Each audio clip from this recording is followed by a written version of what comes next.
Émilie, je ne sais pas si vous avez pris la peine de faire un petit carton comme quoi la séance était enregistrée, sinon il faudrait peut-être faire une petite mention. Ouais, ouais, tout à fait, c'est prévu.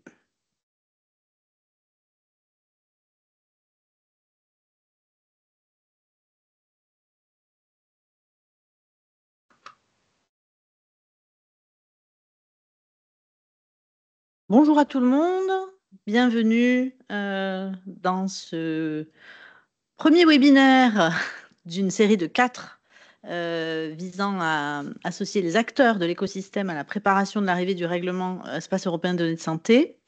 Petite information préalable, ce webinaire va être enregistré puisqu'on va le rediffuser pour le mettre à disposition de ceux qui n'auraient pas pu se rendre disponibles sur le site du ministère de la Santé. On a une page internet dédiée. Autre petite information pratique avant que je donne la parole à David Senati pour ouvrir officiellement ce webinaire. Vous pouvez poser vos questions, bien sûr, alors de préférence dans le canal qui s'appelle Q&R, questions-réponses, plutôt que dans le canal conversation. Donc, c'est plus facile à nous pour le gérer ensuite. Et donc, vous pouvez aussi les poser au fil de l'eau dans ce canal Q&R. Merci beaucoup. Et je laisse la parole à David Senati, co-responsable de la délégation numérique en santé, pour introduire ce webinaire. Bonjour à tous. On voit si la caméra bouge. Vous avez coupé le son. Tu es dans le champ, David. Je suis Ah, dans le champ et on m'entend. Est-ce qu'on m'entend? C'est bon, ouais. Très bien, merci. Donc je disais bonjour à tous. Merci d'être aussi présents. Je vois qu'on est en train de dépasser la centaine de personnes connectées. Merci, merci Émilie, merci à toute l'équipe ainsi qu'à la DICOM pour leur appui, pour l'organisation de ce webinaire. Je souhaitais déjà faire quelques petits mots de espace européen des données de santé, vous rappeler déjà les bénéfices attendus de ce règlement européen qui permet de construire une Europe plus forte à l'échelle internationale sur l'usage des données de santé. C'est pas tous les jours qu'on a un règlement européen qui vient régir notre secteur d'activité. Ça fait maintenant pratiquement 2 ans, depuis la présidence française du Conseil de l'Union européenne, que on se préoccupe activement à la fois sur la partie négociation, puis maintenant sur la mise en ligne et puis le déploiement de ce règlement. On vous a associé à de nombreuses reprises sur la partie prise de connaissance de ce règlement. On a organisé déjà des webinaires, des ateliers, des conférences sur ce sujet tout au long de l'année dernière. Maintenant, ça y est, le texte est publié depuis le 5 mars et il s'agit de rentrer dans une nouvelle étape de construction et de déploiement de ce règlement pour la France. Donc, comme je le disais, ce règlement est central pour placer une Europe plus forte à l'échelle internationale, mais permet bien sûr d'améliorer la santé des personnes. C'est ça son objectif avant tout, en utilisant les nombreux leviers qu'il permet, notamment pour optimiser l'utilisation des données de santé, pour améliorer le soin, favoriser l'innovation et la recherche via l'utilisation secondaire des données de santé et soutenir l'élaboration des politiques publiques fondées sur des données de qualité. Donc maintenant, il est temps ensemble de lancer les travaux de concertation. C'est aujourd'hui une étape parmi d'autres, puisque le règlement rentre. Les premières dispositions vont s'appliquer dès 2027, ce qui fait, Émilie vous présentera un planning qui est assez serré, puisqu'on va devoir prendre un projet de loi pour le tout début d'année 2026, ce qui nous conduit aujourd'hui, donc un mois de la publication du règlement officiel, de lancer la concertation. L'équipe de la délégation numérique en santé a été très investie ces toutes dernières semaines pour préparer cette concertation et a construit des fiches qui vous seront présentées tout au long de ce webinaire et qui vous seront communiquées ensuite. Ces fiches synthétisent les principaux grands enjeux qu'il faut adresser ensemble pour pouvoir préparer le projet de loi. Mais bien sûr, ça ne se limite pas à ces sujets. On va avoir encore des mois et des années pour mettre en œuvre ensuite opérationnellement et de manière organisée ce règlement. Voilà ce que je pouvais vous dire. Et bien sûr, ces fiches seront mises en concertation, comme c'est écrit sur la slide, sur le site participer de l'Agence du numérique en santé dans quelques jours. Voilà, Émilie.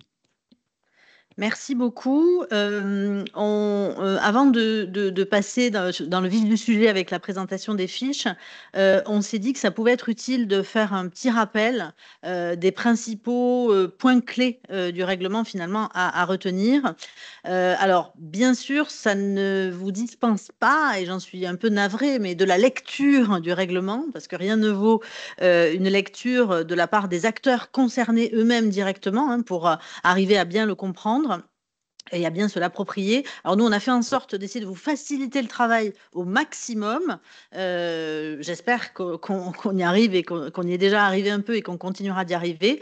Mais du coup, là, on s'est dit que c'était quand même utile de faire un bref rappel. Alors, il y a peut-être des choses que certains d'entre vous savent déjà. Donc, je vais passer quand même relativement vite. De toute façon, vous aurez également le support de la présente réunion qui sera aussi mis en ligne et donc vous pourrez vous y référer, bien sûr. Donc, peut-être en complément de ce qu'a indiqué David de manière assez synthétique, bien rappeler d'abord que là, donc, c'est le premier espace sectoriel de données construit à l'échelle européenne. Il y en aura d'autres, hein. La Commission a pour ambition, en quelque sorte, de créer une forme de marché unique de la donnée, alors avec bien sûr un certain nombre de garanties. Mais ce qui est important pour nous de bien comprendre, c'est finalement les grands axes du règlement. Premier axe sur l'usage primaire, le règlement nous dit a pour ambition de faciliter l'accès aux données de santé pour tous les citoyens et de garantir que tous les professionnels de santé puissent correctement prendre en charge un patient à l'échelle européenne. Donc ça, c'est la partie, je dirais, dossier médical, usage primaire. Deuxième ambition du règlement principal, finalement, c'est permettre à tous et à toutes de bénéficier de l'immense potentiel qui est offert par les données de santé grâce à la réutilisation secondaire de ces données, non seulement à l'échelle de chaque État membre, mais aussi à l'échelle de l'Union européenne et des 27 États membres. Et puis, enfin, bien sûr, il a pour objectif, donc tout en libérant cette donnée et ces échanges de données, les encadrer et les harmoniser, bien sûr, pour que ces échanges se fassent dans le respect des droits et libertés fondamentaux des personnes et aussi, notamment, du droit de la concurrence et finalement du respect des droits pour les organismes concernés. Donc ça, c'est les premiers grands enseignements du coup du règlement qu'il faut avoir en tête de manière très synthétique. Quelques diapos pour vous parler de l'usage primaire. Après, vous aurez quelques diapos pour évoquer les questions relatives à l'usage secondaire. Donc sur l'usage primaire, en allant très vite et de manière très synthétique. D'abord, le règlement, il prévoit des règles qui vont s'appliquer de la même manière dans les 27 États membres, donc à l'échelle nationale. C'est-à-dire que dans chaque État, le gouvernement doit faire en sorte que les patients puissent accéder à leur dossier médical électronique de façon dématérialisée, simple, gratuite, et il prévoit un certain nombre de droits. Donc ça, c'est un point clé, évidemment. On en reparlera évidemment dans les fiches. Et donc, finalement, il laisse la marge de manœuvre aux États membres de s'organiser comme ils le veulent pour permettre ces aspects-là, mais chaque État membre y est contraint. Deuxième aspect, à l'échelle européenne, cette fois, donc à l'échelle des 27 États membres, le règlement, il nous dit qu'il vient encourager en fait le partage de ces données médicales. Donc, il ne crée pas un dossier médical européen. Ça, c'est peut-être un premier point important, parce que parfois, on peut croire que c'est ça l'objet du règlement. Non, il facilite simplement l'échange de données issues de ces dossiers médicaux. Et ce qu'il l'entend par dossier médical électronique, hein, en fait, c'est 6 catégories de données, on y reviendra aussi, qui constituent en fait le socle de base pour une prise en charge efficace du patient. Donc, c'est la synthèse médicale, e-prescription, e-dispensation, imagerie médicale, compte rendu d'examens médicaux, essentiellement laboratoires, et l'aide de sortie de l'hôpital. Je ne m'attarde pas davantage sur ces aspects-là. L'idée, c'est que donc à l'échelle européenne, ces données-là doivent pouvoir être partagées et accessibles, par exemple, par les professionnels de santé dans leur langue d'origine. Du coup, cette ce volet européen, on va dire, ce partage de données issues des dossiers médicaux, eh bien, il se fera via un mécanisme qui existe déjà en France, hein, puisque aujourd'hui l'Agence du numérique en santé permet et propose ce service de point de contact national qui permet de connecter déjà avec d'autres pays de l'Union européenne, puisqu'il y avait déjà un texte, en fait, la directive soins transfrontaliers, qui le permettait. Et donc, finalement, on va s'appuyer sur cette infrastructure-là. Et donc, c'est un service qui s'appelle Césali, que certains d'entre vous connaissent peut-être déjà, même s'il est encore assez peu utilisé en France, mais il permet d'ores et déjà, aujourd'hui, aux professionnels de santé français d'accéder à certains volets de synthèse médicale de patients provenant de 7 pays de l'Union européenne. Voilà pour la partie partage transfrontalier et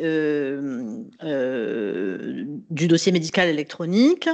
Et le dernier volet du règlement sur la partie usage primaire, ça concerne donc la création, en tout cas le démarrage d'un marché unique des dossiers médicaux électroniques, puisque le règlement prévoit un marquage CE pour les logiciels de dossiers médicaux électroniques, ce marquage CE permettant et conditionnant la mise sur le marché de ces outils. Je n'y reviens pas plus que ça à ce stade. Vous pourrez regarder la diapo et vous avez aussi pas mal de données disponibles sur ce sujet, si vous voulez creuser, bien sûr, sur le site du ministère de la Santé, sur la page web dédiée. On passe maintenant à la partie utilisation secondaire des données, qui est peut-être celle dont on a beaucoup plus parlé, en tout cas dans les médias, mais nous, en tout cas, à la DNS, on a bien les 2 volets clairement en tête. Et aujourd'hui, dans le cadre de cet atelier qui rassemble normalement plutôt des acteurs du soin, ils sont peut-être moins directement concernés, bien que certainement intéressés aussi par l'utilisation secondaire des données. Donc, le règlement, il prévoit beaucoup de choses vis-à-vis des citoyens, notamment des droits renforcés, une transparence renforcée, et finalement, il va leur permettre de bénéficier aussi des avancées qui seront tirées de cette accélération de l'utilisation secondaire, notamment à des fins de recherche. Pour les détenteurs de données de santé électronique, qui sont donc très nombreux, donc une nouvelle obligation de mise à disposition des données, qui est prévu par le règlement. Donc ça, c'est un peu la grande nouveauté, avec en contrepartie la possibilité de percevoir des redevances et la protection de certains droits de propriété intellectuelle et secret des affaires, et l'obligation également d'alimenter un catalogue descriptif du coup des jeux de données qu'ils détiennent. Et pour les utilisateurs, c'est-à-dire les personnes qui vont être amenées à utiliser à des fins secondaires ces données, eh bien, ils auront une meilleure visibilité sur les données disponibles, bien sûr. Donc ça devrait faciliter la recherche, l'innovation, les politiques publiques, etc. Et le règlement prévoit des procédures simplifiées avec un guichet unique, hein, vers lequel s'adresser lorsqu'on veut réutiliser des données. Et il prévoit aussi, néanmoins, la possible coexistence avec des mécanismes nationaux qui fonctionnent déjà. Toujours sur l'utilisation secondaire, donc cette fois-ci la partie plus les acteurs en eux-mêmes, hein, donc en quelques mots-clés, mais on y reviendra dans les fiches bien sûr, un acteur nouveau qui va devoir être désigné, qui est l'organisme responsable de l'accès aux données, avec un certain nombre de missions qui sont en gros autoriser, faciliter, permettre l'accès aux données. Et puis, d'autres acteurs qui sont aussi prévus par le règlement, qui sont les détenteurs de données de confiance, on y reviendra, et les entités d'intermédiation de données qui peuvent aussi venir en renfort, notamment pour appuyer les détenteurs de données. Voilà pour la partie utilisation secondaire des données. Peut-être simplement faire le lien entre ce que prévoit le règlement et les travaux, en fait, qui ont déjà été lancés ici à l'échelle nationale. Mon collègue Aymeric Perchamp n'est pas là aujourd'hui, mais du coup, je suis sa porte-parole, puisque ce qui est très important pour vous d'avoir en tête, et certains d'entre vous qui sont là aujourd'hui le savent, on a une stratégie nationale qui est en cours de finalisation, qui a déjà donné lieu à beaucoup de concertations donc sur l'utilisation secondaire des données de santé. Et on a d'autres travaux également qui sont en cours dans le cadre notamment de la préparation des actes d'exécution de la Commission européenne, avec des actions conjointes qui permettent de discuter déjà de ces sujets avec un certain nombre d'experts et de personnes concernées. Donc voilà, tout ça pour vous dire que, évidemment, tout le volet utilisation secondaire du règlement européen, il a été embarqué en partie dans la stratégie nationale, et donc les deux sujets sont très difficilement décorrélables, en fait, et d'ailleurs, on ne souhaite pas forcément les décorréler. Vous verrez qu'il y a beaucoup d'interactions entre les deux sujets. OK, donc voilà pour ce qui concerne les rappels dans les grandes lignes du règlement. Quelques éléments dont David a déjà parlé en termes d'entrée en application du règlement. Donc, il est entré en vigueur à la fin du mois de mars, mais il n'est pas encore entré en application. Il laisse un certain temps, et c'est heureux, aux États membres pour se préparer à l'arrivée du règlement. Pour rappel, normalement, un règlement, c'est d'application immédiate, mais évidemment, chez nous, ça va nécessiter un certain nombre d'adaptations législatives, comme dans tous les pays d'ailleurs de l'Union européenne. Donc, il y a plusieurs jalons. Un premier jalon d'entrée en application en mars 2027, un deuxième jalon en mars 2029, et un troisième jalon en mars 2031 pour faire court. Du coup,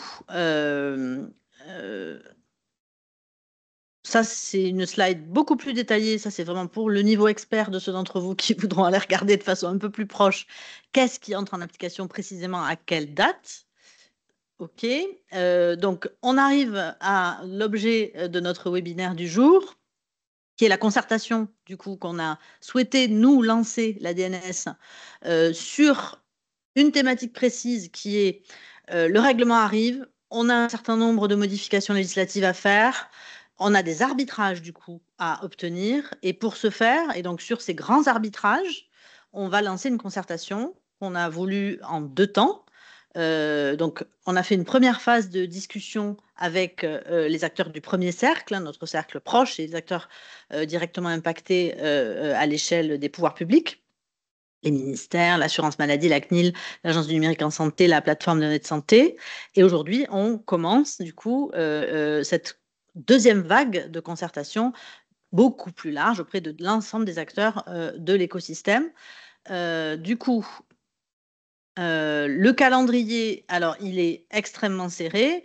Ceux d'entre vous qui ont suivi le webinaire du 18 mars dernier ne seront pas surpris. Il y a un mois, on avait déjà donné à voir qu'il y aurait un calendrier très serré. Donc, pour l'instant, il ne s'est pas desserré, en tout cas, dans la mesure où on doit, nous, arriver à avoir les arbitrages attendus pour le mois de juin. Là, ce mois de juin-là, parce qu'ensuite, il faut rédiger un certain nombre de traductions de ces arbitrages en disposition législative, et donc il faut un certain temps pour le faire. Voilà pourquoi on vous propose, un peu malgré nous aussi, un calendrier aussi serré. On reviendra sur les dates jalons à garder en tête pour vous. Voilà pour ce qui est des concertations. Donc, comme je vous le disais, le rétroplanning serré, on l'a vu, je vous ai expliqué dans les grandes lignes. En gros, on a des arbitrages stratégiques qui sont l'objet aujourd'hui donc de nos discussions et qui sont l'objet des fiches thématiques qu'on vous propose. Ça ne préempte pas, bien sûr, d'autres discussions qui pourront avoir lieu ultérieurement. Du coup, peut-être juste pour vous donner un tout petit peu à voir de l'ampleur en fait du chantier qui s'ouvre devant nous, législatif, j'entends par là. On doit adapter notre cadre national. On sait déjà qu'on va devoir modifier la loi informatique et liberté et un certain nombre de dispositions du Code de la santé publique. Il y a peut-être et vraisemblablement d'autres dispositions qu'on va devoir également retoucher. Et donc, on a bien sûr une contrainte forte à cet égard-là. Comme je vous le disais, étant donné qu'on a un premier bloc d'entrée en application dès mars 2027, eh bien, il y a un certain nombre de sujets qu'on va devoir craquer d'ici là et qu'on va devoir embarquer dans le projet de loi ou dans les dispositions législatives, quel que soit le support, avant la fin de l'année là. Pour que la loi puisse être promulguée en gros avant mars 2027. Et on est en train de regarder qu'est-ce qu'on pourrait éventuellement découper, entre guillemets, comme entrée en application en 2027 ou en 2029. Ça pourrait nous donner quelques petites marges de discussions plus desserrées en termes de planning, mais pour l'instant, on en reste sur ce planning serré, en tout cas, parce que on n'a pas réussi vraiment à identifier, à découper réellement les blocs. Les choses sont assez imbriquées les unes avec les autres. Voilà pour cette partie-là. On arrive, donc là, c'est vraiment un survol très rapide des différentes fiches qui vont vous être détaillées. Donc, on les a découpées en 3 parties. Il y a une première partie de fiches. Donc, il y a 6 fiches dédiées au volet usage primaire, 4 fiches dédiées au volet usage secondaire et 5 fiches dédiées à la gouvernance. Je ne rentre pas plus dans les détails à ce stade, on va vous les détailler juste après. Et je laisse la parole maintenant à mon collègue Vincent Perrault, qui va poursuivre la présentation de ces sujets-là avec la collaboration de Pierre, Emmanuel. Il y aura aussi ensuite Aline. Merci beaucoup. C'est à vous. Bonjour à tous et à toutes. Effectivement, peut-être quelques mots avant de rentrer dans le détail des fiches pour vous réexpliquer un petit peu ce qu'on attend de vous. D'un point de vue de la méthode de concertation, donc comme je l'indiquais dans une des réponses tout à l'heure dans la section Q&A, on est sur un séminaire dédié aux acteurs du soin, mais on a d'autres webinaires qui sont prévus pour l'ensemble des autres écosystèmes. L'idée pour nous, c'est de collecter vos réactions, vos remarques, vos commentaires par rapport à notre première analyse du sujet. Nous sommes donc maintenant, comme l'a introduit tout à l'heure Émilie, dans la phase de concertation du 2e cercle, dans une concertation plus massive. L'enjeu, c'est bien d'identifier avec vous des éléments et donc des enjeux un peu structurants en matière sur toutes les dimensions de la mise en œuvre du règlement qu'on n'aurait pas encore identifié à ce jour. Dans le cadre des analyses que l'on conduit en préparation d'un projet de loi, on regarde les impacts organisationnels, techniques, financiers et ou juridiques. Du coup, vu l'ampleur des sujets, il nous paraît important de nous assurer qu'on n'oublie rien et qu'on arrive à tenir compte de toutes les expressions et de remarques que vous pourriez nous faire remonter sur les différents sujets. Et éventuellement, si vous pensez que dans la façon dont on retient, dont on traduit l'ensemble du règlement dans l'écosystème français, juridique, technique, métier, si vous pensez que certaines des hypothèses, des scénarios que l'on retient ne sont pas complets, ne sont pas suffisants, n'hésitez pas à nous proposer des alternatives afin que nous puissions là aussi les regarder, les analyser et instruire bien évidemment ces propositions de votre part. Alors, si on regarde peut-être dans la diapo suivante, on a quelques dates dans le cadre de cette concertation qu'on vous propose. On a donc les webinaires à destination du 2e cercle qui s'échelonnent jusqu'au 28 avril. On commence aujourd'hui avec les acteurs du soin. On aura les acteurs de la recherche et le pouvoir public dans les 2 semaines à venir. Et puis, le 28 avril, c'est le dernier, avec notamment un webinaire dédié aux entreprises du numérique en santé. À l'issue de ce webinaire, nous diffuserons à tout le monde l'intégralité des fiches dont on va vous présenter aujourd'hui un peu la teneur et qui seront un peu le support de cette analyse dans lequel on retrouve des éléments sur voilà ce que dit le règlement, voilà comment on le comprend, voilà quels sont les impacts, enfin les impacts organisationnels, techniques, etc. qu'on retient à ce jour. Et donc, vous aurez l'occasion de réagir sur ces documents à travers notamment la mise en concertation via le site Participer qui est sur le site de l'ANS, dont on diffusera largement le lien. Et vous aurez pour cela une période jusqu'au 16 mai, donc les 2 premières semaines de mai, pour nous faire remonter l'ensemble de vos remarques diverses et variées, et pour que l'on puisse nous-mêmes en tenir compte. Dans la semaine qui suivra, nous aurons l'occasion d'organiser, dans le cadre de l'événement Santexpo du 20 au 21 mai, 3 ateliers de restitution restitution à la fois de ce que vous aurez pu nous remonter et de là où on en est dans l'élaboration des fiches. Et puis, le 24 juin, une réunion de restitution publique globale qui nous laissera le mois pour instruire dans le détail les remontées, de faire aussi, de réaliser quelques arbitrages plus politiques et ensuite, dans le cadre d'une restitution publique, vous rendre un peu compte de ce que l'on aura in fine retenu comme choix. Voilà un peu les grands jalons. Vous avez là les dates clés. Si on passe à la suite, on passe directement à la suite avec les 15 premières fiches et on va commencer par toute la séquence relative à l'usage primaire des données de santé.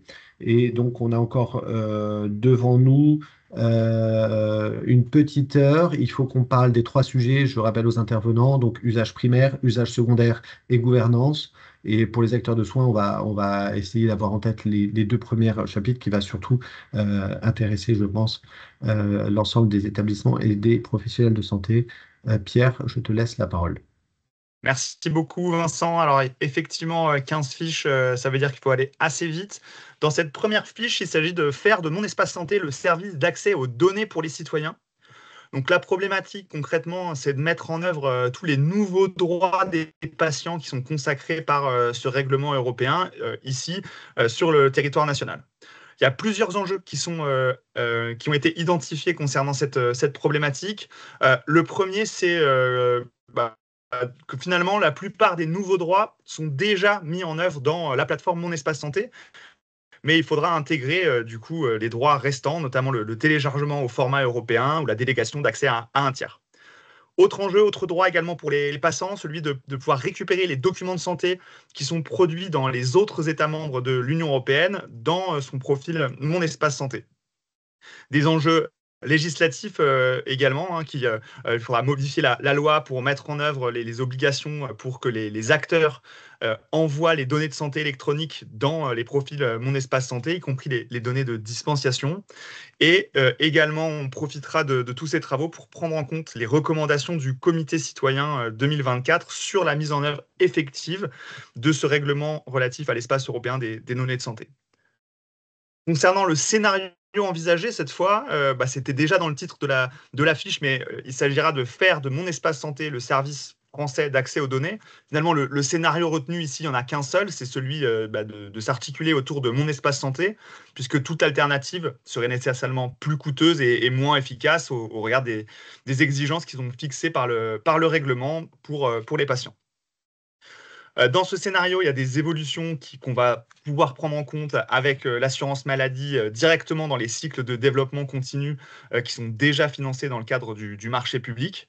Et il faudra ensuite dimensionner la suite du marché au-delà de 2027 pour prendre en compte les autres droits. Et également, un enjeu et un scénario à approfondir, celui de l'interfaçage entre Mon Espace Santé et le portail Césali pour permettre aux citoyens français de récupérer leurs données de santé produites dans les autres États membres et pour les professionnels de santé de pouvoir également envoyer les documents produits. Voilà pour cette fiche. Merci Pierre. Du coup, on passe à la deuxième fiche. Et donc, le règlement prévoit également d'assurer pour les professionnels de santé un accès, et il encadre cet accès aux données de santé à caractère personnel. Donc, la façon dont on a traduit aujourd'hui ces éléments dans l'écosystème français, premièrement, on vous dire qu'il y a une grande partie des droits-obligations qui sont déjà prévus ou anticipés dans le cadre de la mise en œuvre de Mon Espace Santé et du DMP. Donc ça, c'est plutôt la bonne nouvelle. On a un règlement qui se calque vraiment à l'esprit à la fois des métiers et du cadre juridique et technique français. Néanmoins, avec quelques petites différences et des petits écarts qu'il nous faudra combler d'ici l'entrée en application des différents volets. Le règlement nous dit quoi? Il nous dit que pour un professionnel de santé français qui reçoit un Européen, un patient européen d'un autre État membre affilié dans un autre État membre, qui le reçoit en soins, en consultation en France, il doit pouvoir accéder à ces données de santé, à une liste de catégories prioritaires de données de santé. Pour cela, on a une mécanique, une architecture via le portail CESALI opéré par l'ANS qui permet déjà de faire quelques-uns des cas d'usage, et donc il nous conviendra d'élargir un peu le potentiel de cet outil et de ce portail pour permettre pleinement aux professionnels de santé d'accéder à l'ensemble des documents et des données de santé tels qu'il est prévu dans le règlement. Et puis l'autre cas d'usage, c'est comment est-ce que l'on fait quand on est un patient français et que l'on se rend dans un autre État membre et que l'on voit un professionnel de santé étranger pour organiser l'accès aux données de santé qui seront et qui sont déjà stockées dans le profil Mon Espace Santé du patient. Ça a plusieurs implications, vous l'imaginez bien. D'abord, de faire évoluer les différents services et les deux services nationaux bien impactés, Mon Espace Santé et son back-end DMP, et d'une part, et CESALI également et son back-end en tant que point de contact national. Il faudra également faire évoluer l'ensemble du parc de logiciels des professionnels de santé, notamment ceux qui jouent un rôle de DME, on y reviendra, mais bien évidemment ce sont les DPI, les LGC, les SGL, les RIS, notamment. On y reviendra quand on parlera notamment de l'impact sur la 4e fiche sur la mise en œuvre du nouveau format européen des données de santé. Et puis, il faudra à la marge faire évoluer quelques-uns des éléments du cadre juridique français, notamment le L1115 l'arrêté pris au titre de l'article L1115 qui encadre les obligations de renseignement dans MES des documents et des données de santé. Deux scénarios importants à retenir. Celui que j'ai évoqué, pour nous, la traduction des règlements se traduit par MES et CESALI, qui sont les portails d'accès. Et puis un autre scénario, on va dire plutôt c'est notre rang de priorité, mais qui est quand même qu'on a identifié comme assez important, c'est comment est-ce qu'on va alimenter MES avec des e-dispensations. Aujourd'hui, on a 3 options qui sont retenues et on va instruire un peu les avantages et inconvénients des différentes options pour voir celle que l'on retiendra en termes d'architecture globale. Voilà un peu pour la fiche numéro 2.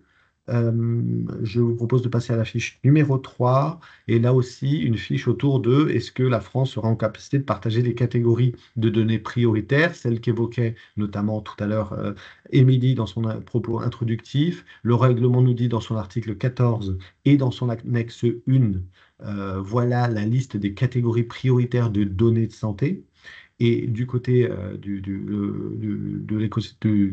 la traduction, de la localisation de cet article, nous retenons en France l'idée de considérer que les résumés des dossiers patients correspondront au volet de synthèse médicale, eux-mêmes définis dans le cadre d'interopérabilité, le CISIS, qu'il faudra probablement ajuster à la marge, mais aujourd'hui le CISIS correspond déjà à 90%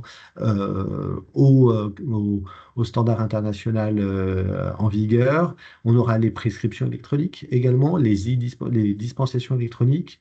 Et puis, en ce qui concerne l'imagerie médicale, c'est bien les comptes rendus d'imagerie ainsi que les examens d'imagerie qu'il faudra rendre disponibles. On s'appuiera là aussi sur l'espace de confiance Dreambox qui est en cours de déploiement dans le cadre de la REC 2 du programme Ségur pour justement rendre cette promesse possible. Des résultats d'examens médicaux, là on tournera autour des CR bio et des TROD principalement.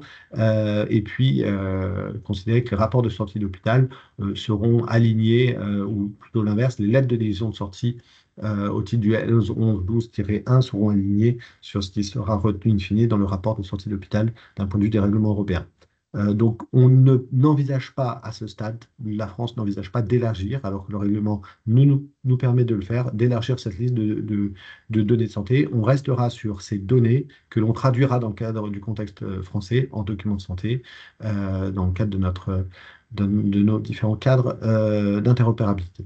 Voilà pour les 2 fiches, numéro 2 et 3. Je passe la parole du coup à Pierre à nouveau pour parler du format européen. Pierre, je t'en prie. Tout à fait. Sur cette fiche numéro 4, il est effectivement question du format européen d'interopérabilité des données prioritaires. Alors, ce format, il a un nom, c'est EEHRXF, qui s'appuie sur des standards relativement courants, sur la partie technique sur Fire et DICOM, et sur la partie sémantique sur un certain nombre et également de sémantiques qui font référence comme SNOMED CT, SIM10, etc. Donc, les enjeux ici, ça sera d'identifier les cas d'usage nationaux qui seront impactés par le format européen des données de santé, de mesurer les impacts sur les applications nationales, donc côté pouvoir public, on pense notamment à MSDMP, aux dossiers pharmaceutiques, des applications développées par des éditeurs, des systèmes de DME, du coup, dans le langage du règlement européen, et les fabricants de dispositifs médicaux numériques et des applications de bien-être. Ce format européen, il est dépendant d'un certain nombre d'actes d'exécution qui vont être pris de la part de la Commission pour vraiment figer dans le marbre les spécifications techniques précises, puisque aujourd'hui, ces actes d'exécution n'ont pas été pris. Et donc, il faudra préparer ces actes d'exécution et découleront ensuite les dates de définition des futurs formats européens et les calendriers pour pouvoir faire évoluer les SI impactés. En termes de scénarios, du coup, 2 scénarios qui pourraient exister. Le premier qui est privilégié, c'est celui où les formats actuels et les formats européens cohabitent un certain temps avec une date de bascule à définir. Donc, le règlement, il n'impose pas en fait un remplacement complet des échanges de données entre les acteurs dans les différents États membres. Il impose de pouvoir communiquer sur certains types de données dans le format européen. Donc, il est très probable que, notamment avec les interfaces avec Mon Espace Santé et le DMP, on ait un nouveau jeu d'API qui viennent compléter le jeu actuel, et que les systèmes de DME pourront prévoir leur scénario de bascule. Il y a un scénario alternatif du coup, qui n'est pas privilégié, avec un seul format européen à une date donnée, disons dès 2029, puisque c'est ce que prévoit pour l'instant, on verra en fonction des actes d'exécution, mais le règlement, où les systèmes de DME n'échangent plus que des documents au format Fire. Il n'y a plus de format CDA qui est accepté. Et du coup, c'est un peu le scénario Big Bang, où on vient remplacer à une date donnée l'ensemble des échanges qui étaient dans un format par ce nouveau format.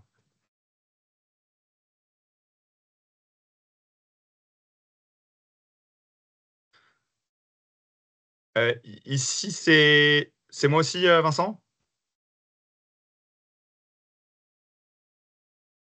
On Je en t'entends avait pas, mais pas. je peux... Ouais, je t'en Ouais. prie, on n'en avait pas parlé. C'est comme tu veux. Vas-y, je vais enchaîner donc sur la fiche 5, pardon, c'est la connexion à l'infrastructure Ma Santé @UE. Donc ici, la problématique, ça va être de pouvoir échanger des données entre les 27 États membres dans les deux sens. Donc en France, on implique le NCPEH français, donc le portail web Césali. Une des problématiques, c'est effectivement de s'appuyer sur ce nouveau format standard EHRXF, et du coup de connecter l'environnement Mon Espace Santé DMP à Césali pour pouvoir à la fois exposer les données des citoyens français et importer les dispensations qui seront réalisées par des pharmacies européennes, par exemple. En termes d'enjeux, c'est un enjeu d'accès facilité aux dossiers médicaux électroniques des citoyens européens lorsqu'ils se font soigner en France, et à l'inverse, de pouvoir importer dans l'écosystème français, pour un patient français, des documents médicaux qui sont produits dans un pays européen. Il y a un certain nombre de cas d'usage qui ont été documentés dans l'annexe de la fiche qui vous sera transmise lors de la consultation publique, qui décrivent les scénarios qui sont imaginés. Là aussi, 2 scénarios. Le premier, du coup, qui est un accès à Césali via un portail web qui est privilégié. Donc, les professionnels de santé pourront accéder aux données de santé des citoyens européens hors de leur pays de résidence et hors de France, du coup, via le portail web césali.fr. Donc, c'est pour les professionnels de santé français, ils vont accéder à ces données-là via ce portail-là. Et il y a un deuxième scénario qui est un accès à Césali via des API directement appelables depuis le logiciel métier des professionnels de santé, voilà, qui verra peut-être le jour, mais en tout cas qui n'est pas privilégié là dans la mise en œuvre effective du règlement à court et moyen terme. Merci Pierre. Et du coup, on passe la parole à Emmanuel sur le sujet de marquage et de certification en ligne. Oui, bonjour à tous, merci Vincent. Donc pour vous présenter le marquage CE des logiciels de dossiers médicaux électroniques, on peut se poser 3 questions quand il y a un marquage ou une certification quelconque. C'est quelles sont les exigences de ce marquage, à qui elles s'appliquent et comment on obtient le marquage. Donc quelles sont les exigences? Il y en a 2 types. Il y a les exigences de conformité au format européen de données de santé que vient de présenter Pierre juste avant, et des exigences de journalisation qui sont grosso modo des traces, la capacité de la solution à tracer les accès aux données de santé. Ensuite, à qui elle s'applique? Alors, elle s'applique au système de dossiers médicaux électroniques, tous ceux qui produiront ou consommeront l'une des catégories de données prioritaires qu'on a listées juste avant, le résumé de dossier patient, la prescription, je ne les redonne pas tous, toutes là.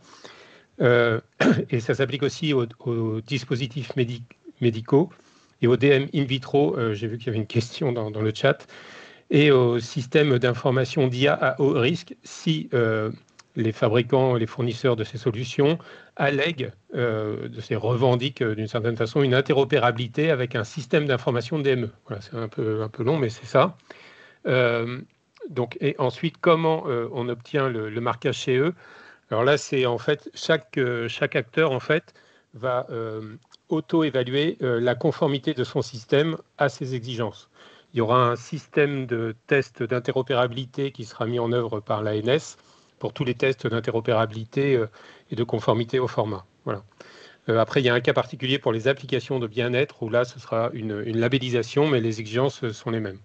Donc tout ça, c'était un peu jusqu'au moment de l'obtention du marquage chez eux. Et après, il y a post-marquage, où donc là, il y aura une autorité de surveillance qui sera en charge de réaliser des audits a posteriori quand c'est nécessaire, sur la base de signalements d'incidents qui auraient pu être remontés par les utilisateurs. Alors, en termes d'enjeux, bien en fait, ces composants harmonisés, c'est pour tous les acteurs industriels concernés une ouverture du marché, parce qu'une fois que vous avez obtenu le marquage CE, eh bien, vous pouvez commercialiser votre solution dans toute l'Union européenne. En termes d'enjeux aussi, on a une question sur cette mécanique d'auto-évaluation. Bien, il faut néanmoins que le marquage reste fiable et soit fiable. Et on a un enjeu aussi d'articulation entre cette réglementation européenne et la réglementation nationale, puisqu'on sait bien qu'il existe déjà des dispositifs de conformité nationaux, quoi. Et ça, c'est la question qu'on pose là sur les scénarios envisagés. Il y a comment vont coexister ces 2 niveaux de réglementation, européens et nationaux. Donc, il y aura un premier niveau qui est celui du marquage CE qu'on vient d'expliquer, qui donne l'autorisation et qui permet à la solution d'être commercialisée sur le marché de l'Union européenne. Et après, il y a un deuxième niveau qui est la conformité aux exigences minimales nationales, puisque vous avez vu là, le format, en fait, c'est un format européen.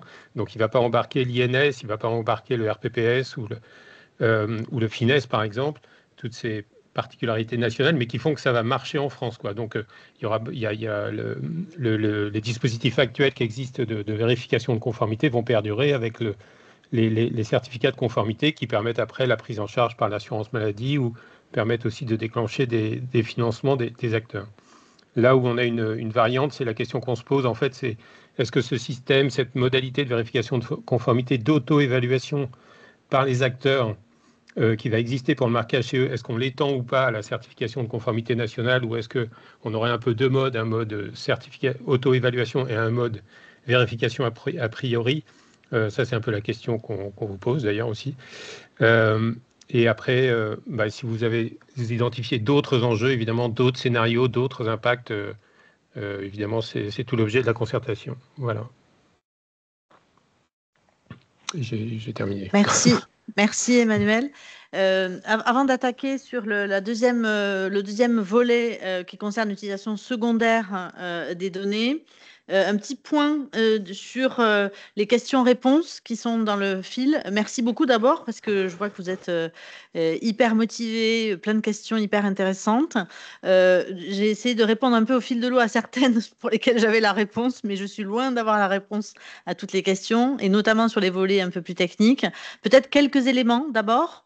Premièrement, là, on ne vous présente que de façon ultra synthétique les fiches qui seront évidemment beaucoup plus détaillées dans leur version qui sera mise en concertation le 28 avril. Donc, normalement, j'espère que ça devrait peut-être répondre à un certain nombre de vos questions. En revanche, ce qui est certain, c'est que je pense que vous ne ferez pas l'économie d'aller lire un petit peu le contenu du règlement parce qu'il prévoit déjà beaucoup de choses en fait sur lesquelles il n'y a pas de marge de manœuvre en réalité. Donc il y a beaucoup de choses qu'il va falloir que vous alliez aller lire. J'espère qu'on les a fléchées correctement dans les fiches. Et encore une fois, là, l'objet de la concertation, c'est vraiment une nouvelle étape dans la préparation de l'arrivée du règlement qui ne vise qu'à arbitrer des grands arbitrages généraux sur lesquels on a une marge de manœuvre. Bien évidemment, ça n'occulte pas du tout le fait que là, à partir de maintenant et pour les 4 ans qui viennent, il y aura beaucoup d'autres discussions avec vous, avec les uns et les autres, de manière, je sais pas, enfin, on n'a pas réfléchi vraiment aujourd'hui aux modalités très précises, mais comme on le fait déjà, je dirais, à la DNS, de vous concerter, de collaborer avec vous, de co-construire un certain nombre de choses. Il y aura bien sûr beaucoup d'ateliers parce qu'évidemment, il y a beaucoup de questions qui se posent. On n'a pas non plus forcément toutes les réponses. Et puis, on attend aussi un certain nombre d'actes d'exécution qui doivent être pris par la Commission européenne, qui vont venir préciser un certain nombre de choses. Et ces actes d'exécution, aujourd'hui, on ne les a pas. On essaie de peser, évidemment, dans les discussions pour que ces actes d'exécution nous conviennent à nous, France, et donc à vous aussi, évidemment. Donc voilà, donc tout ça pour dire que on peut vous donner quelques éléments de réponse dans les questions-réponses, mais je ne voudrais pas qu'il y ait trop de frustration. On ne pourra pas vraisemblablement traiter toutes les questions. Voilà. Ceci étant dit, on va quand même continuer à essayer de répondre au fil de l'eau dans le fil des questions-réponses. On en arrive maintenant à la deuxième série de fiches, on va dire, qui sont les fiches relatives à l'utilisation secondaire des données. Donc, le règlement prévoit un certain nombre de choses et beaucoup de choses en fait qui sont écrites en dur dans le règlement, donc sur lesquelles juste il va falloir qu'on l'applique. Et puis, il y a un certain nombre de sujets où il y a des marges de manœuvre, où du coup, on a un certain nombre de positionnements à prendre et c'est là-dessus qu'on a besoin de vos retours. Premier sujet, on a regroupé ça sous la forme d'une thématique qu'on a appelée transparence et droits des personnes. Donc le premier point à avoir en tête et la première chose à retenir, c'est que le règlement prévoit pour tous les citoyens européens la possibilité de refuser que leurs données soient réutilisées à des fins secondaires. Donc, j'y reviendrai. Et deuxième droit nouveau, en tout cas nouveau pour nous un peu en France, il existe un peu déjà certaines choses, mais pas aussi clairement que ça. Le règlement dit, dans tous les cas, pour toutes les utilisations secondaires des données, si à l'occasion de cette utilisation secondaire, l'utilisateur fait une découverte significative en lien avec la santé de la personne, quelle qu'elle soit, dès lors qu'elle est significative, eh bien, il doit porter cette information à la connaissance du détenteur de données auprès duquel il s'est procuré le jeu de données. Et donc, le patient, lui, a ce droit à l'information d'abord, c'est un droit, et il peut aussi dire refuser d'être informé, donc c'est le pendant. Donc, sur ces modalités-là, d'abord, sur le droit de refus, le règlement laisse une marge de manœuvre aux États membres. Il dit il y a un droit de refus uniformisé qui est le même dans tous les États membres, mais néanmoins, les États membres qui le souhaitent peuvent dire que dans certains cas, ils vont écarter ce droit de refus, notamment lorsqu'on est face à des utilisations faites par des organismes publics pour des motifs d'intérêt public. Ce qu'on connaît déjà en France. Donc, nous, ce qu'on peut dire, c'est que là-dessus, on est à peu près certain qu'on appliquera cette limitation au droit de refus, donc on l'écartera dans certains cas. Et ensuite, le règlement laisse une certaine marge de manœuvre sur les modalités de mise en œuvre de ce droit de refus. Et ça, c'est évidemment un sujet majeur qui est complexe, en plus, à gérer, bien sûr. Ça, on ne minimise pas du tout la complexité de ce sujet-là. Et ce sujet, il est déjà embarqué, en réalité, dans les travaux qui sont en cours, comme je vous le disais, sur la stratégie nationale relative à l'utilisation secondaire des données de santé. Donc ça, l'idée, c'est de trouver un mécanisme le plus équilibré possible pour permettre ce droit de la façon la plus facile possible. Donc ça, c'est sur la partie droit de refus. Et sur la partie droit à l'information en cas de constatation significative sur la santé,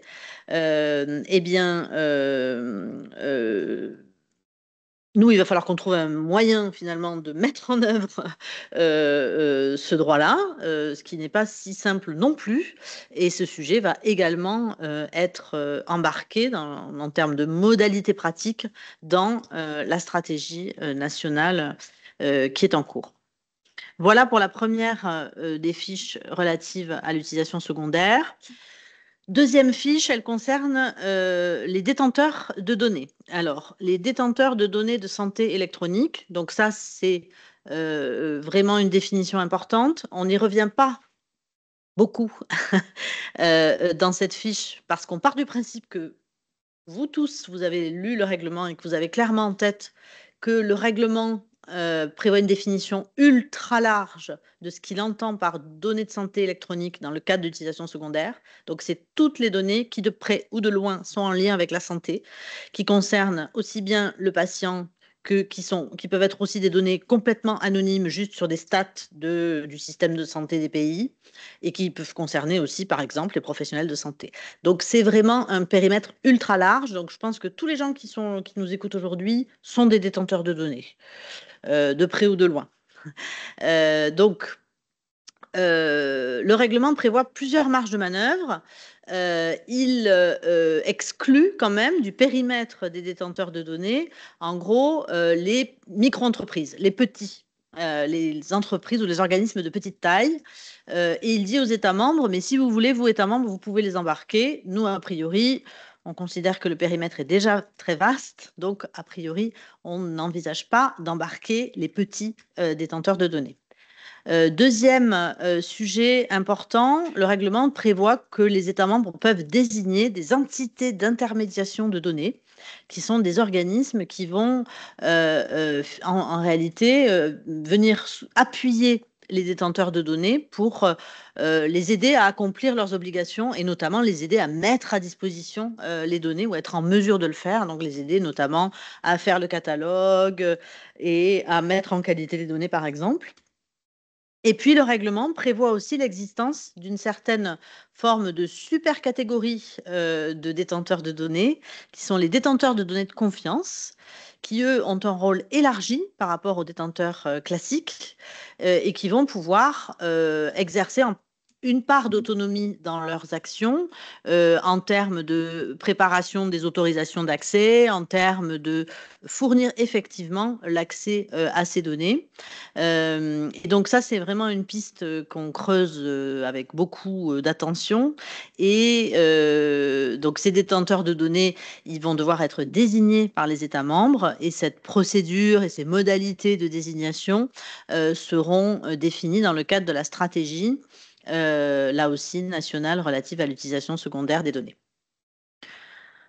Voilà en quelques mots une synthèse de la fiche qui sera beaucoup plus complète, qui vous expliquera ça de façon beaucoup plus détaillée. Autre sujet en lien avec l'utilisation secondaire qui est un sujet évidemment très important, puisqu'il s'agit du sujet des redevances qui peuvent être perçues en contrepartie de cette mise à disposition des données détenues par le détenteur. Donc ces redevances, juste pour mémoire, c'est des redevances qui peuvent être perçues soit par le détenteur lui-même et qui viennent compenser les coûts que le détenteur a engagés pour préparer les données, on va dire ça comme ça, en vue de leur mise à disposition. Et ces redevances, elles peuvent aussi venir compenser les coûts de mise à disposition effective de ces données, donc soit par le détenteur, soit par l'organisme responsable de l'accès aux données, on y reviendra. Donc d'abord, peut-être le régime global de ces redevances, on ne va pas en parler là. C'est un sujet extrêmement complexe sur lequel tous les travaux qui ont été menés déjà depuis plusieurs mois dans le cadre de la préparation de la stratégie nationale d'utilisation secondaire avancent. Et donc, c'est vraiment dans ce cadre-là que ce sera réglé. En revanche, le règlement, il prévoit quand même quelques marges de manœuvre et c'est là-dessus qu'on a besoin de vos retours. Première marge de manœuvre, il dit que certains utilisateurs peuvent se voir appliquer des redevances minorées, en fait, réduites. En gros, les petits utilisateurs qui n'ont pas beaucoup les moyens, pour faire court. Donc, on envisage évidemment d'appliquer a priori cette modalité-là. Et deuxième marge de manœuvre, enfin, du moins deuxième spécificité française, on va dire ça comme ça. On a aujourd'hui, nous, un modèle de gratuité pour l'accès à certaines bases de données nationales, comme le SNDS. Et donc, c'est un sujet, évidemment, qu'il faut qu'on instruise aussi. Voilà pour la partie redevance. Du coup, dernière fiche sur l'utilisation secondaire.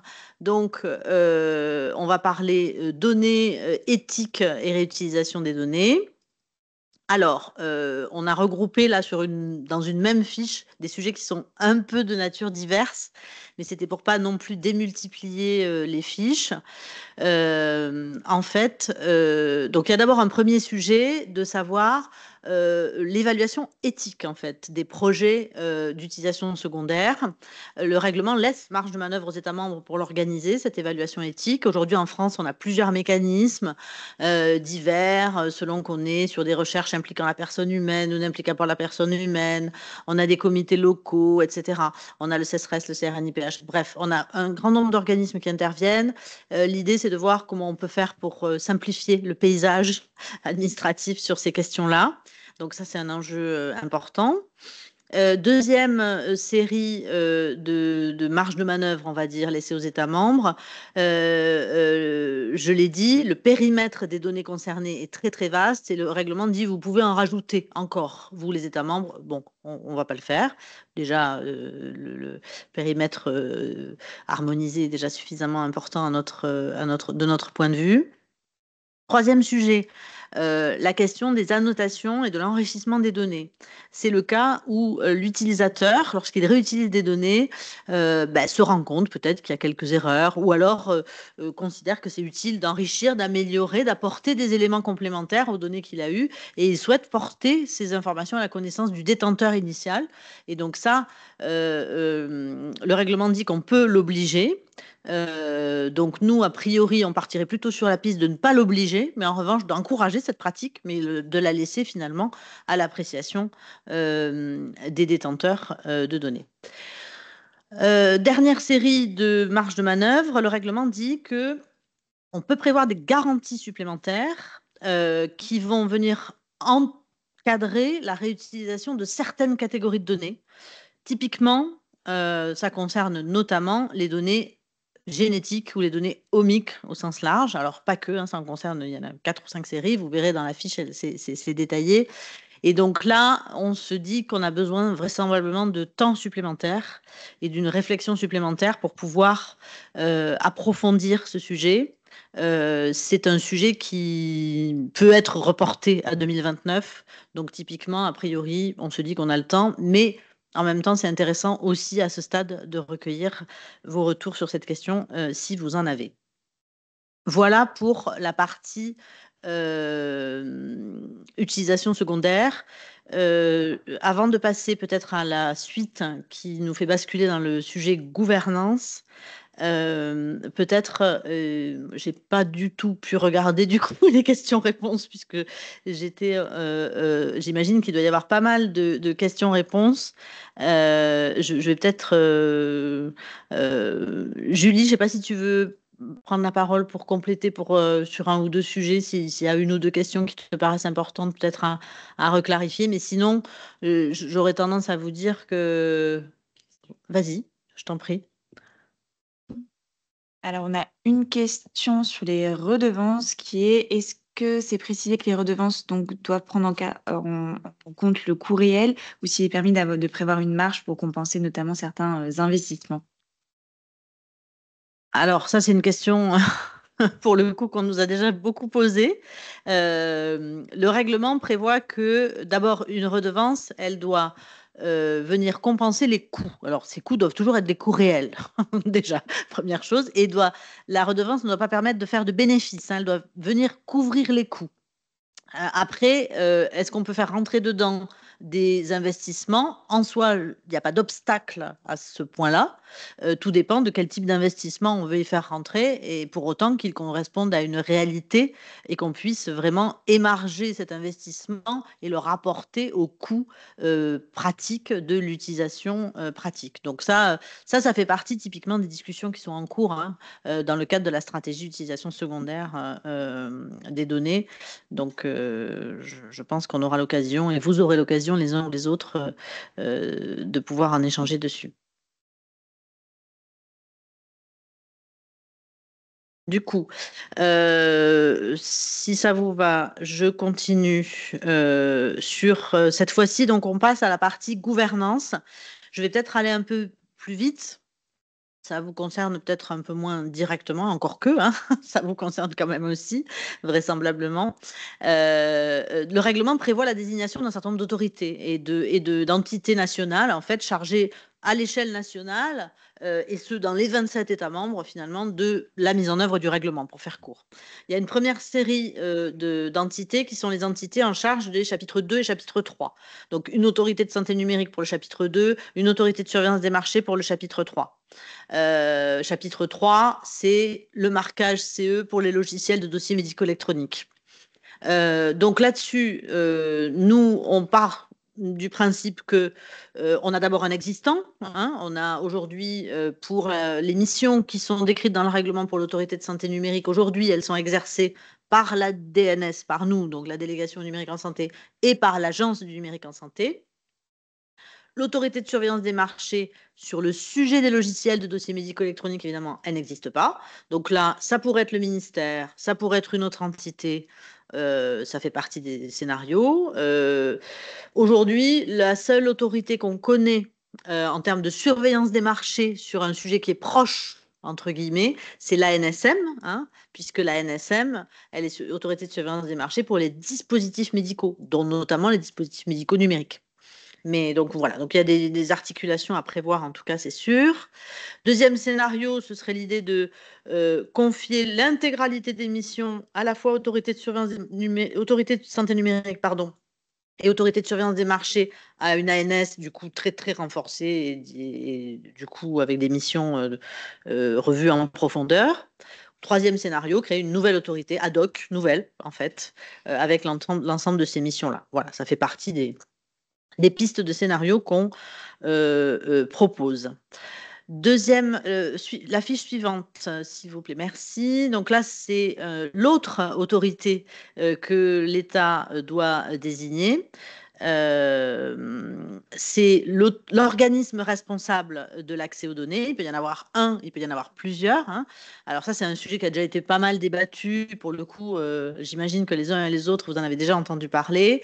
En gros, on envisage, on va dire, un premier scénario commun qui est là aussi basé sur l'existant, hein, en réalité, avec des missions qui aujourd'hui sont exercées à la fois par la plateforme des données de santé, qui est appelée PDS, là, sous forme d'acronyme, que vous connaissez plus vraisemblablement sous l'acronyme HDH ou Health Data Hub, mais bon, on l'exprime en français, donc c'est plateforme des données de santé, et la CNIL, bien sûr, hein, qui aujourd'hui délivre des autorisations. Donc l'idée, c'est... vous verrez la fiche détaille très en profondeur, pour le coup, les différentes missions. L'idée, c'est de répartir les missions entre ces deux organismes-là, avec quelques variantes, avec donc la possibilité, soit c'est la CNIL qui instruit certaines demandes et la PDS les autres, ce qui est un petit peu ce qui se passe aujourd'hui en réalité, soit option 2, la PDS instruit toutes les demandes finalement, et la CNIL, elle, en amont, définit des référentiels et des grandes règles selon lesquelles du coup la PDS va instruire les demandes. Et ensuite se pose la question donc de l'ORAD coordonnateur, puisqu'on a dit qu'il y aurait dans ce cas-là 2 ORAD, 2 organismes responsables de l'accès aux données, pardon. Et donc l'ORAD coordonnateur, ça c'est le règlement qui l'impose, et c'est heureux d'ailleurs, parce que s'il y en a 2, il faut bien les coordonner ensemble. Ça pourrait être la PDS ou ça pourrait être le ministère. MTSSF, c'est nous, hein, c'est le ministère, avec cet acronyme atroce, mais voilà. Et donc ça pourrait être le ministère qui serait désigné coordonnateur, notamment parce qu'il y a un rôle après de coopération européenne, donc ça fait partie des pistes. Et en complément de ce scénario commun, il y a des pistes qu'on explore également. La piste de désigner des ORAD thématiques en fonction de certains thèmes.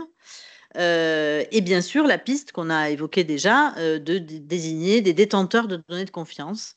Donc, on approfondit le recours aux détenteurs de données de confiance. Franchement, c'est certain qu'on le fera et ça nous paraît vraiment être la piste à privilégier. Les orades thématiques, c'est plus questionné aujourd'hui. On s'interroge davantage, mais du coup, vous pourrez voir le détail de tout ça dans la fiche en question. Je donne la parole à Aline.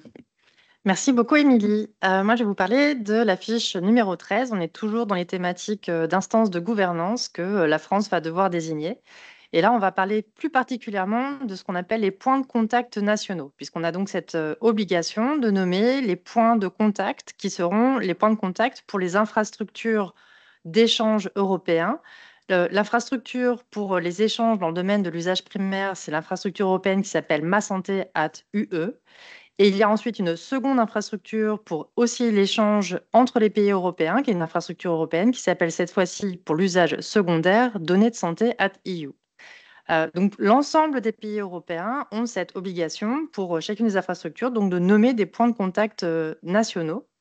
Vous verrez dans la fiche que quand on a travaillé les scénarios à envisager, on est parti effectivement des enjeux qu'on a identifiés en mettant à plat le fait qu'on a déjà aujourd'hui des missions qui sont en partie endossées. Vous avez entendu plus tôt dans la présentation de mes collègues qu'on a parlé de CESALI. Il me semble même que dans la session Q&R, le lien a été mis vers le site internet où vous avez les infos sur CESALI qui est aujourd'hui déjà nommé point de contact national pour l'infrastructure usage primaire Ma Santé @EU, CESALI étant hébergée et gérée par l'ANS. Mais il y a d'autres missions qui ne sont pas encore endossées. C'est notamment le cas pour la seconde infrastructure, celle pour l'usage secondaire, puisque celle-ci, en revanche, n'existe pas encore. Elle est toujours en voie de développement. Donc, on a donc 2 grandes questions à se poser. Et là, on a simplifié, me semble-t-il, les scénarios en se disant qu'on a vraiment 2 scénarios qu'on peut envisager. Le premier, c'est puisqu'on nous demande de nommer 2 points de contact nationaux, on aurait 2 structures distinctes hébergeant chacune un point de contact national. Et là, ça nous fait assez sens de dire, dans ce cas-là, puisqu'on a CESALI de l'ANS qui est déjà connecté à Ma Santé @UE, qu'elle le reste, évidemment. Et pour l'infrastructure secondaire, on a la plateforme des données de santé qui a déjà travaillé, qui travaille toujours encore d'ailleurs, aux efforts européens de développement de l'infrastructure européenne données de santé @EU. Donc, dans ce premier scénario, on a ANS pour une infrastructure, PDS pour la seconde. Et le deuxième scénario, c'est de se dire, aussi pour des efforts et des intérêts peut-être de mutualisation de ressources, d'avoir une seule structure unique, donc une organisation qui hébergerait les 2 points de contact nationaux, donc les 2 équipes techniques, chacune en charge de chacun des points de contact. Cette seule structure qui pourrait abriter les 2 points de contact, là, on a des variantes. Cette structure, ça pourrait être aujourd'hui l'ANS, dont on élargirait du coup le champ d'action. À l'inverse, ça pourrait être la plateforme des données de santé, que là aussi, on pourrait donc élargir le champ de compétences techniques. Ou, dernier scénario envisagé, la création d'une nouvelle structure ad hoc, qui serait une organisation de nouveau hébergeant les 2 points de contact nationaux. Et je pense que c'est tout pour la fiche 13. Je repasse la parole à Émilie pour la fiche 14. Merci beaucoup. Le temps de répondre à une petite question dans le chat, j'y reviendrai après. Alors, un sujet qui est très important et qui va susciter beaucoup de réactions, on n'en doute pas, dans les concertations. Le règlement prévoit quelques règles en termes de localisation des données et de sécurisation des données. Il en prévoit assez peu pour la partie sécurisation, il renvoie plutôt à d'autres règlements européens. Mais sur la partie localisation, il prévoit 2 séries de marge de manœuvre, en fait, pour les États membres. Et du coup, en pratique, vous verrez, tout ça est détaillé dans la fiche, mais en pratique, l'idée, c'est de dire que pour l'usage primaire, on souhaite quand même maintenir, nous en France, évidemment, un niveau élevé de protection des données, bien sûr. Et pour l'utilisation secondaire, le règlement prévoit une obligation de localiser les données sur le territoire de l'Union européenne pour l'organisme responsable de l'accès aux données et pour les détenteurs de données de confiance qui auraient notamment un environnement de traitement sécurisé. Donc ça, nous, on souhaite évidemment l'appliquer, c'est ce que prévoit le règlement, mais le règlement prévoit la possibilité d'activer une exception à ça et nous, on ne l'activera pas. Mais surtout, on se dit que en termes d'application en droit national, ces dispositions, elles viennent un peu percuter, en tout cas, à la fois la réglementation relative à l'hébergement des données de santé, percuter également les articles 31 et 32 de la loi sécurisée et réguler l'espace numérique, hein, qui prévoit notamment des règles en matière de cloud. Et puis, elles viennent aussi interroger finalement l'application de la réglementation propre à l'utilisation secondaire des données, cette fois, donc, que sont les référentiels SNDS ou entrepôt de données de santé hospitalier de la CNIL. Donc, l'idée, c'est de se dire que c'est l'occasion de repenser quelque chose de cohérent à la fois pour l'usage primaire et pour l'usage secondaire, avec plusieurs scénarios envisageables, liés à la fois à la sécurisation des données, mais aussi à des questions de localisation dans l'Union européenne de ces données-là. Pour parler un peu de souveraineté. Donc, pour l'usage primaire, on envisage 3 types de scénarios, hein. Ça va du plus fort au plus souple. Le plus fort étant de dire, on étend l'obligation de certification HDS à tous les traitements, quels qu'ils soient, usage primaire, à tous les acteurs, tous les traitements, avec tous les impacts évidemment très importants que ça peut avoir, hein. Deuxième scénario, on crée un référentiel ad hoc qui passe pas par la certification par un tiers. Qui embarque évidemment la localisation des données.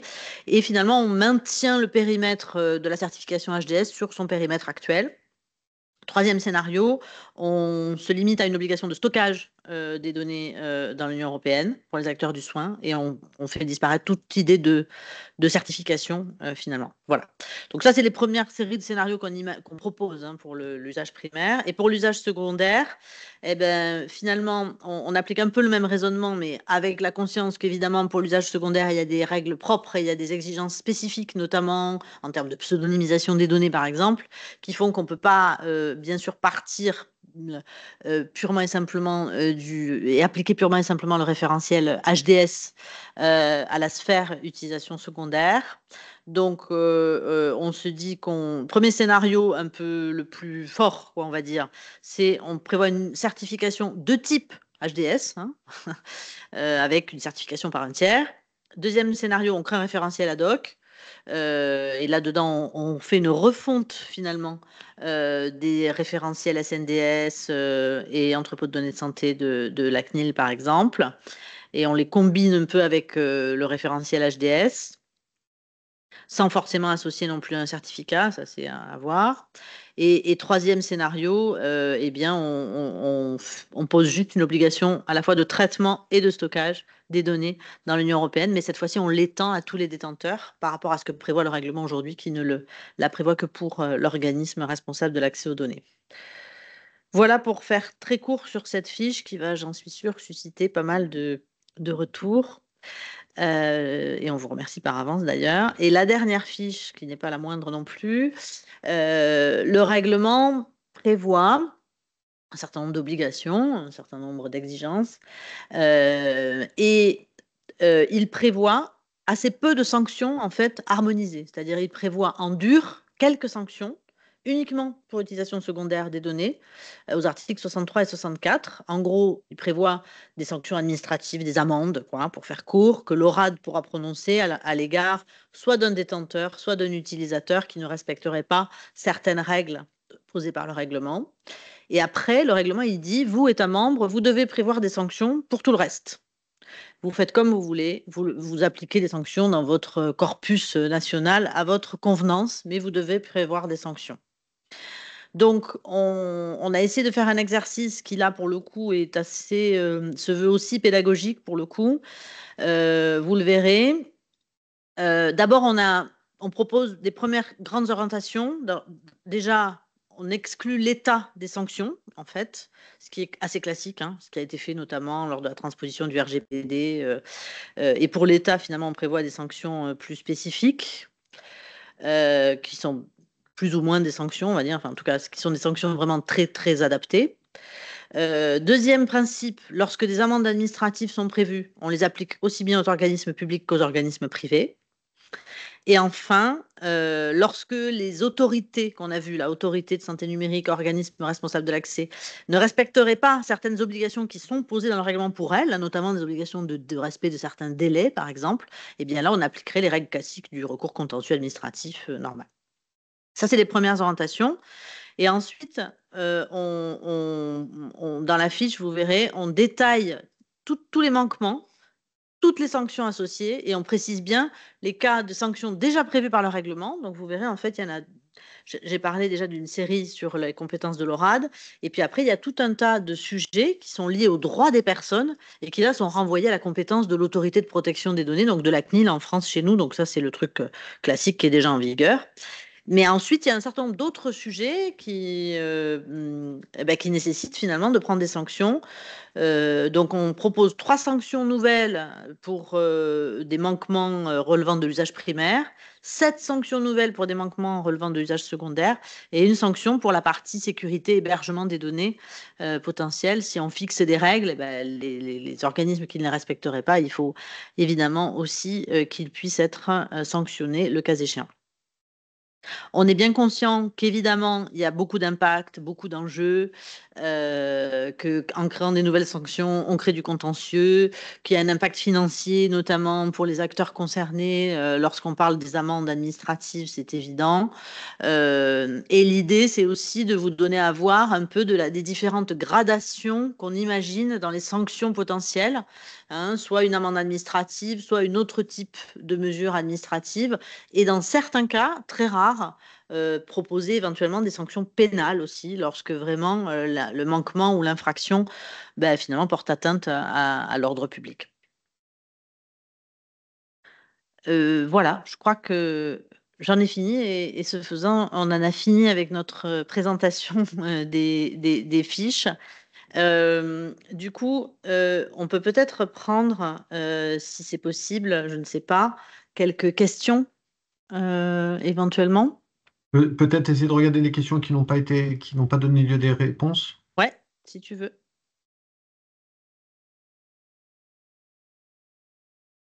Tu les as sous les yeux, peut-être en passant des plus récentes aux plus anciennes. Ok. Alors, il y a une question. Quelle identification des professionnels a-t-elle été prévue dans le cadre de l'usage secondaire? Je ne suis pas sûre de la comprendre, en fait. La traçabilité, je ne suis pas sûre de comprendre, en fait. Non, je la Ouais. comprends pas. En fait, pour l'usage secondaire, on n'est pas du tout dans la même thématique que dans l'usage primaire pour le coup. L'usage secondaire, c'est un utilisateur qui vient voir l'organisme responsable de l'accès aux données. Il dit, moi j'ai vu que la PHP et tel autre organisme avait tel jeu de données, ça m'intéresse pour ma recherche. Il va déposer une demande d'autorisation qui va être instruite, etc. Et l'ORAD va se rapprocher donc de la PHP dans cet exemple et de l'autre organisme, va récupérer les jeux de données, va les mettre à disposition dans son environnement de traitement sécurisé et l'utilisateur va les utiliser dans cet environnement-là. Donc, il n'y a pas de problématique en fait ni de traçabilité, ni d'identification. J'espère avoir répondu. En tout cas, c'est comme ça que je comprends la question. Il y a une remarque de Yvan Monneret. Surprenant de voir un scénario qui envisage le données de santé Usage primaire sans HDS, absolument, c'est surprenant. Mais peut-être que c'est un scénario qui ne sera pas retenu. Hein, mais on s'est aussi efforcé d'évoquer un certain nombre de scénarios qui nous paraissaient, en tout cas, devoir être mis sur la table à un moment, quitte à les écarter. Mais tout à fait, il est étonnant. Fiche 14 de Philippe Béder, quid de la non-soumission aux lois extraterritoriales? Ben, ça fait partie du sujet qui est déjà de toute façon embarqué dans le périmètre de notamment la loi SREN, qui est embarqué dans le périmètre un peu, en tout cas, de la certification HDS. Donc oui, ça fait partie du sujet plus vaste, mais le règlement, lui, s'en tient à la question de la localisation des données à ce stade, pour le coup. Une autre question. Expliquer les raisons pour lesquelles il n'est pas possible d'appliquer le référentiel HDS à l'utilisation secondaire des données.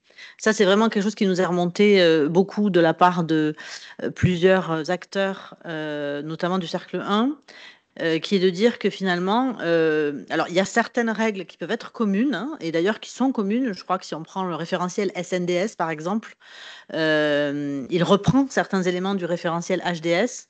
Mais pour l'utilisation secondaire, il y a vraiment des problématiques qui sont très, très spécifiques, comme par exemple la pseudonymisation des données. Et donc, ces référentiels-là, ils vont jusqu'à ce niveau de précision, forcément, hein, puisque ça fait partie des mesures de sécurisation, qui est un sujet qui n'est pas du tout abordé, évidemment, pour l'usage primaire, puisqu'un usage primaire, il faut des données directement identifiantes. Donc voilà, par exemple, en fait, c'est les écarts que vous pouvez vous amuser à aller voir entre le référentiel HDS et le référentiel SNDS, par exemple, de sécurité SNDS. Vous verrez qu'il y a pas mal d'écarts. Donc on peut reprendre, on peut faire une sorte de mix des deux, mais en tout cas, il y a vraiment des spécificités propres à l'utilisation secondaire des données. Il y a encore une remarque de Philippe Béder sur HDS. Oui, bon, ça, c'est vraiment preneur et preneuse de vos retours sur la fiche quand vous pourrez la consulter, bien sûr. Question de Samantha Padlou, pareil, hein, sur HDS souverain, bien sûr. Oui, ça fait partie du sujet. Absolument. Qu'en est-il pour les enfants confiés à l'aide sociale à l'enfance ou les enfants nés sous X? Je suis pas sûre de comprendre non plus la question.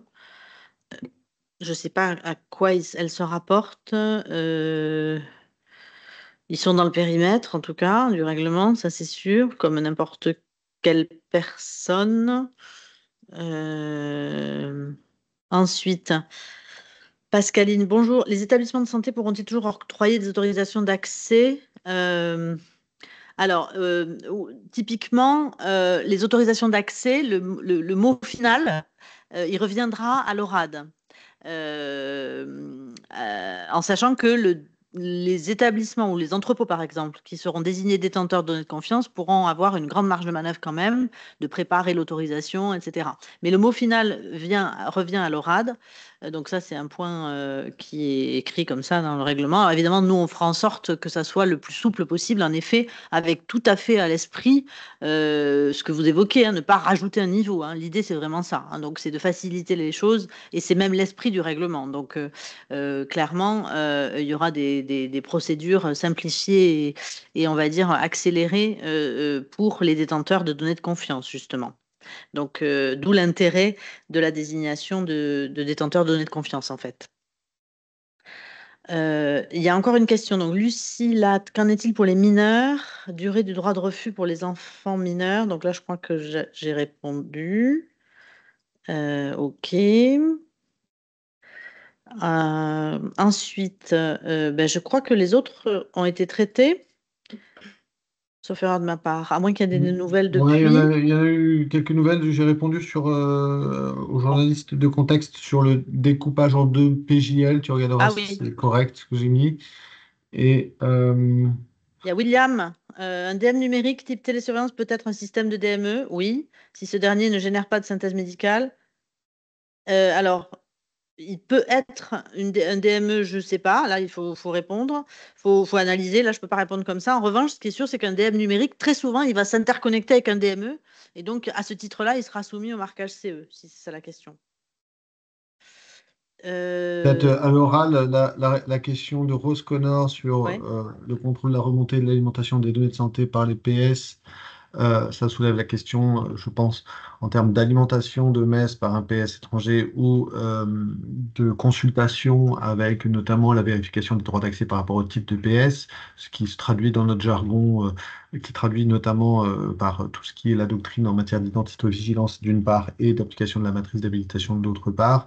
Ce sont bien des éléments qui resteront en vigueur en France et sur lesquels on a encore à trouver un peu l'articulation technique lorsqu'il s'agira de consultation par des PS étrangers.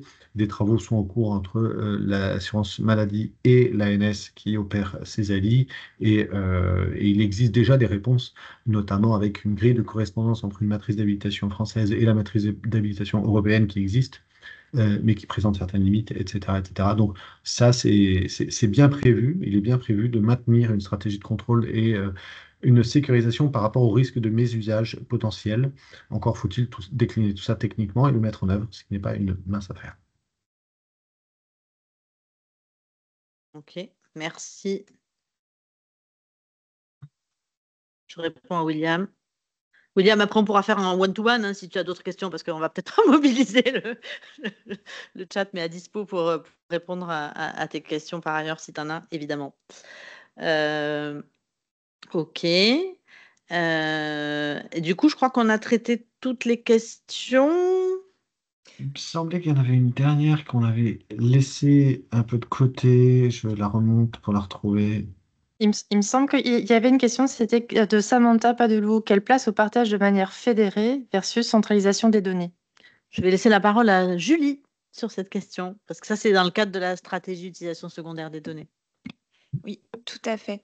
Là, on est en train de travailler sur les marges de manœuvre du coup du règlement européen qui impose un principe plutôt fédéré. Après, sur les questions de centralisation des bases de données au niveau national, c'est des réflexions qui sont en cours et qui vont être traitées au niveau de la stratégie nationale.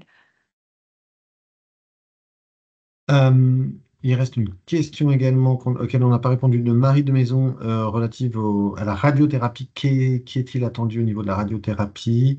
Les logiciels de radiothérapie seront soumis notamment aux exigences du règlement européen comme tout type de logiciel si jamais ils correspondent bien aux caractéristiques des DME, ce qui ça dépendra des logiciels, etc.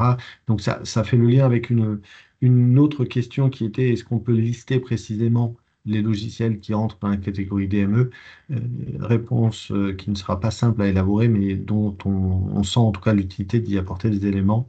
Ce sera difficile d'établir une liste de typologie de logiciels puisque la traduction n'est que partielle dans le système français. Voilà, mais on y reviendra bien noté sur cette question-là. Merci beaucoup. Peut-être pour conclure, puisque de toute façon on arrive à la fin de ce webinaire. D'abord, merci beaucoup de votre participation. Alors peut-être juste quelques rappels de méthodologie. Donc, on vous a présenté de manière très très synthétique 15 fiches. Ces 15 fiches seront mises à disposition sur la plateforme participée de l'ANS en libre accès. Il n'y a que 15 fiches, ce seront tous les publics concernés. Si vous avez suivi ce webinaire, vous pouvez bien sûr suivre les autres webinaires, mais je crains qu'il y ait pas mal de redites, mais je vous laisse bien sûr apprécier en votre âme et conscience. Les questions ne seront peut-être pas tout à fait les mêmes. En fait, c'est pour ça aussi qu'on avait voulu découper, entre guillemets, le public concerné en 4 couloirs. Voilà. Donc, les 15 fiches seront mises en ligne sur la plateforme participée de l'ANS. Certains d'entre vous sont déjà familiers, puisqu'on a déjà diffusé un grand nombre de documents en concertation publique sur cette plateforme. Pour rappel et pour mémoire, on avait diffusé en 2022 la proposition de règlement relatif à l'espace européen des données de santé. Il y a certains d'entre vous avaient d'ailleurs contribué à l'époque. Je ferme la parenthèse. Mais du coup, donc le 28 avril, on publie toutes les fiches. Donc, à vos marques prépartées, vous contribuez en ligne, bien sûr. Et si jamais certains d'entre vous, bien sûr, ont besoin d'avoir certains éléments de précision ou autres, ben, vous pouvez aussi nous contacter les uns ou les autres. Vous nous connaissez. Dans la limite de notre disponibilité en ce moment, on est quand même évidemment beaucoup mobilisés, mais on trouve toujours du temps pour répondre à vos questions. Je vous ai mis dans le canal questions-réponses le lien vers le site web du ministère, la page dédiée qu'on a mise en ligne en janvier, dédiée au règlement. On la met à jour régulièrement avec beaucoup de ressources, avec beaucoup d'éléments. Vous pouvez y retrouver plein de trucs utiles. Donc, n'hésitez surtout pas à la consulter. Vraiment, on s'efforce de faire un exercice de transparence assez important. Donc, on espère vraiment que ça peut répondre le plus possible à vos attentes, à vos besoins. Et encore une fois, ce règlement, évidemment, on pense évidemment, hein, réglementation, etc. Mais ça ouvre aussi beaucoup, beaucoup d'opportunités. Et à l'échelle européenne, ça peut aussi nous apporter à nous tous, les 27, une forme d'autonomie sur ces sujets-là et créer de belles opportunités, en tout cas, à la fois pour le soin direct aux personnes, mais aussi pour la recherche et pour l'innovation en santé. Et en tout état de cause, l'intérêt qu'on poursuit toujours, nous, c'est la santé de nos concitoyens. Voilà. J'en ai fini. Merci beaucoup. Merci à tout le monde, à tous les contributeurs là qui ont aussi beaucoup travaillé ces dernières semaines, et c'est pas fini. Et merci à notre audience motivée qui a posé plein de questions. Donc, on vous donne rendez-vous bientôt pour vos retours et puis peut-être à certains d'entre vous pour les prochains webinaires. Et comme on vous l'a dit, on mettra en ligne le replay. À la fois le replay là et puis le support qui vous a été présenté, support qui sera le même utilisé pour tous les webinaires. Merci Émilie, beaucoup. et à bientôt. Merci à tout le monde et Merci beaucoup. bon week-end. Bon week-end à vous. Au revoir.